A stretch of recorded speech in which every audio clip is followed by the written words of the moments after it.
오늘은 다수의 불의 앞에 서게 되는 소수의 정의로운 사람들에 대한 말씀을 드릴까 합니다. 오늘 우리가 읽은 그 이사야서 8장에는 두 개의 이름이 나옵니다. 우리가 읽지는 않았지만은 3절을 한번 같이 보겠습니다. 8장 3절.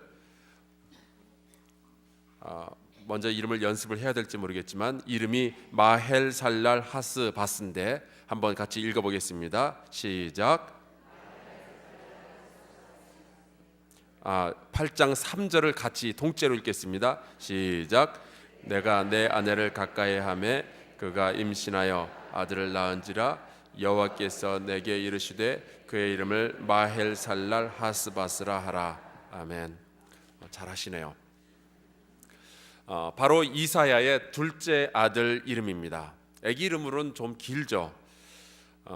제가 조사해 보니까 우리나라에도 아주 긴 이름을 가진 사람들이 좀 있었습니다. 실제 이름인데요.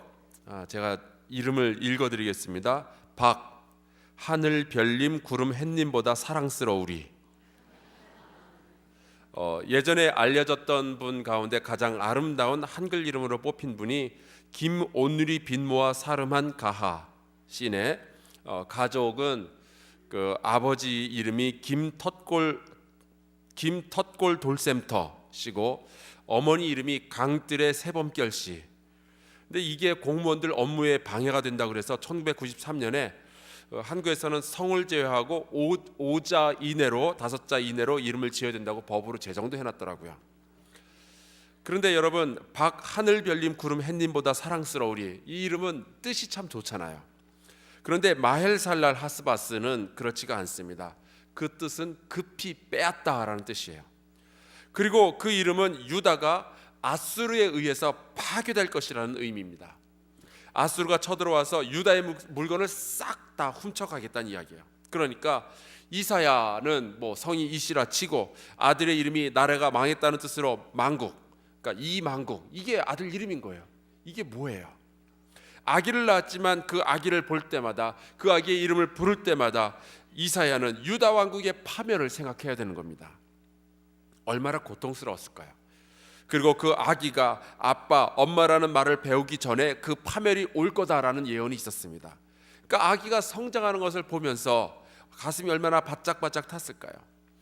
그 이름 마헬살랄 하스바스라는 이름이 뜻하는 대로 읽지는 않았지만 7절 말씀에 보면은 아수르는 강한 힘과 엄청나게 많은 군사의 숫자로 유다 백성을 뒤덮을 것이며 모든 골짜기에 차고 모든 언덕에 흘러 넘쳐서 유다에 들어와 가득하여 목에까지 미칠 것이다 라고 예언하고 있습니다.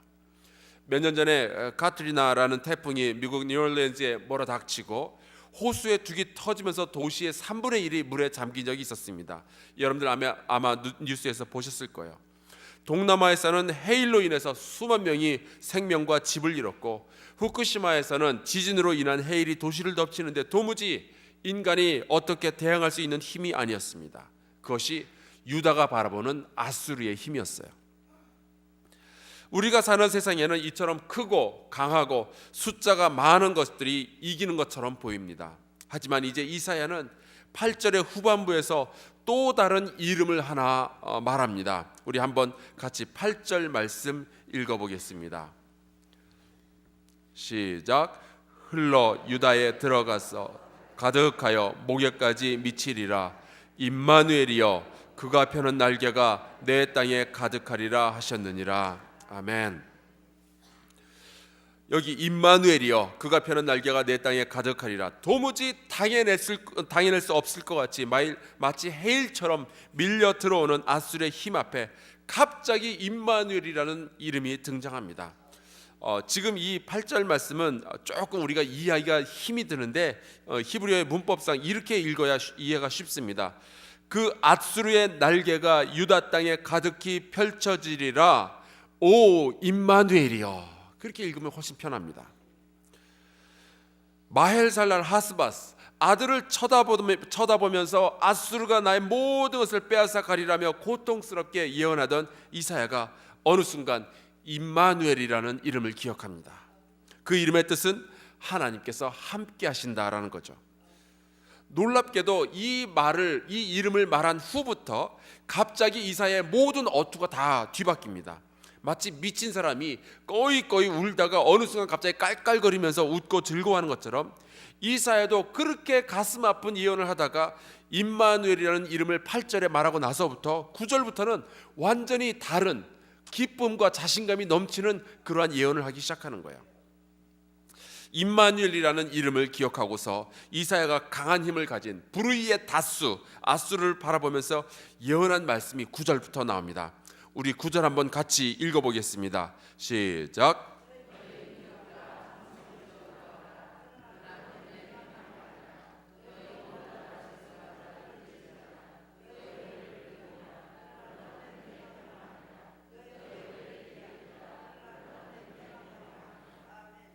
아멘.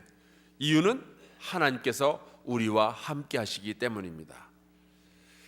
이 세상은 우리에게 마엘살랄 하스바스라고 이야기합니다. 강한 자들이 나의 모든 것을 다 약탈해 갈 것이다.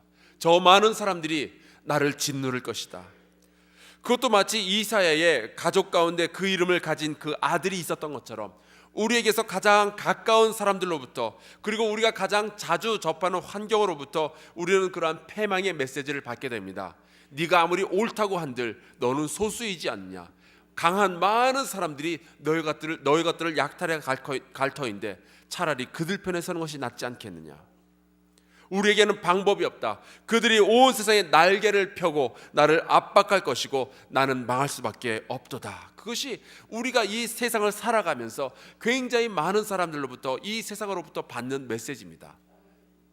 네가 지금은 힘들지 차라리 불의하지만 다수 편에 서는 것이 편안하지 않겠느냐. 그러나 성경은 우리에게 임마누엘이라고 말합니다. 걱정하지 말아라. 하나님이 우리와 함께 계시도다. 그리고 그 하나님이 우리와 함께 하신다면 이 인생은 살만하다. 아직 소망이 있다. 내가 비록 소수라 할지라도 그 하나님과 함께라면 최후의 웃는 쪽은 너의 쪽이 될 것이다. 이것이 성경이 우리에게 주는 임마누엘의 소식입니다. 사실 굳이 성경을 들지 않더라도 사람의 숫자가 많은 군대가 항상 이기는 법은 없었습니다. 그 옛날 청천강에서는 고려의 을지문덕이 수나라의 100만 대군을 무찔렀다 했습니다. 고려 시대에는 거란이 100만 대군을 끌고 오는데 그때 강감찬 장군이 100만 대군을 물리쳤습니다. 그 유명한 명량해전에서는 이순신 장군은 13척의 배를 가지고 333척의 일본 수군을 무찔렀습니다. 역사도 우리에게 증언하는 것은 항상 숫자가 많은 쪽이 적은 쪽을 이기는 것은 아니었다는 사실입니다. 마찬가지로 사람이 많은 쪽이 항상 옳은 것이 아닙니다. 예수께서 빌라도에게 잡히셨을 때 대다수의 군중이 그렇게 소리를 질렀어요. 저 예수를 십자가에 못 박아라. 만약에 다수가 항상 옳았다면 예수님은 십자가에 달려서 그렇게 고통스럽게 죽지 않았을 겁니다. 우리 민주주의를 하는 나라에서는 다수결의 원칙이라는 것이 있어요. 그것은 많은 사람 쪽이 원하는 바로 그것을 한다. 이걸 영어로 간단하게 표현해서 majority rules라고 하죠. 다수가 다스린다. 다시 말씀드리지만 다수가 다스린다라는 뜻이지 다수가 옳다는 뜻이 아니에요. 그것이 민주주의의 맹점이기도 하죠. 소수가 옳고 다수가 틀렸을 때 이걸 막을 방법이 없는 거예요. 그래서 가끔 보면은 이 민주주의 식으로 하지만 투표를 해서 다수의 표를 얻은 그 사람이 엉터리 같은 사람이 뽑히는 경우들이 있잖아요.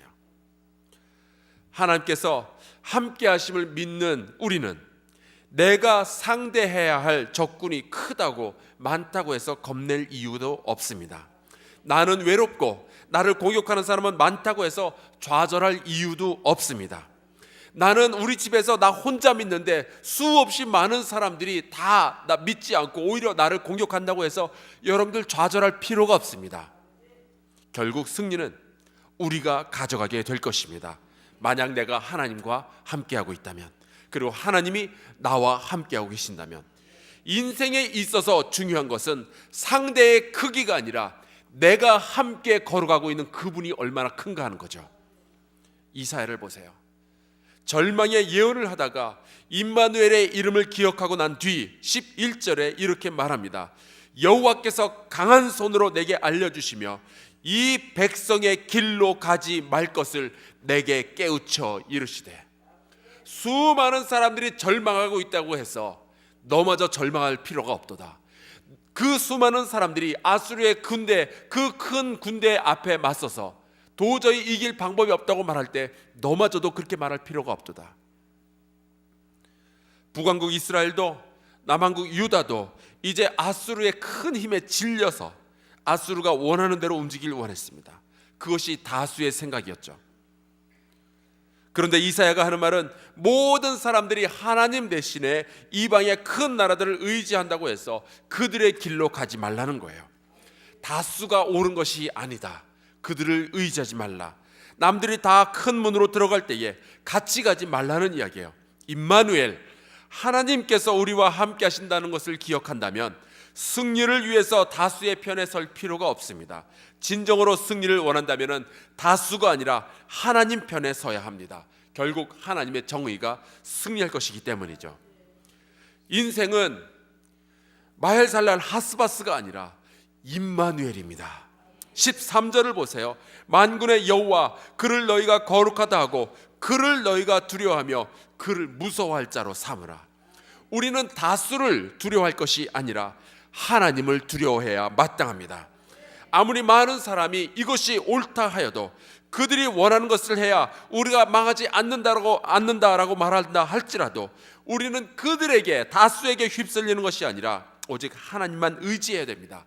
아무리 외롭다 하여도 다수와 함께하는 것보다는 하나님과 함께하는 것이 옳습니다. 그 하나님께서 우리의 거룩한 처소가 되실 것이며 우리를 안전하게 지켜주시는 성소가 되어 주실 것입니다. 오늘날 혹시나 불의한 다수의 의견을 따라야 하는 것인지, 혹은 외롭고 힘들더라도 의로운 소수에 속해야 하는지 갈등하는 분들이 계신다면 이 말씀을 기억하시기 바랍니다. 승리는 다수의 것이 아니라 하나님의 것입니다. 마헬살랄 하스바스가 아니라 임마누엘을 기억하시기를 주의 이름으로 축원합니다. 우리 함께 이 시간에 기도하며 주님 앞으로 나아갑시다. 우리가 주 앞에 구할 때 이 기도의 제목을 기억하시기 바랍니다.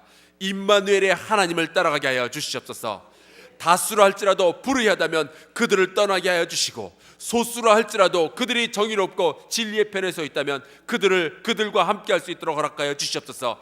어떠한 상황 가운데 있든지 하나님을 의지하게 하여 주시고 하나님을 따라가게 하여 주시옵소서. 우리가 같이 동서로 기도할 때 특별히 박선정 집사를 위해서도 여러분들 기억하시고 기도해 주시기를 부탁합니다. 우리 같이 주여 크게 외치고 동서로 기도하며 나아갑시다. 주여! 아버지 하나님, 주께서 이 아침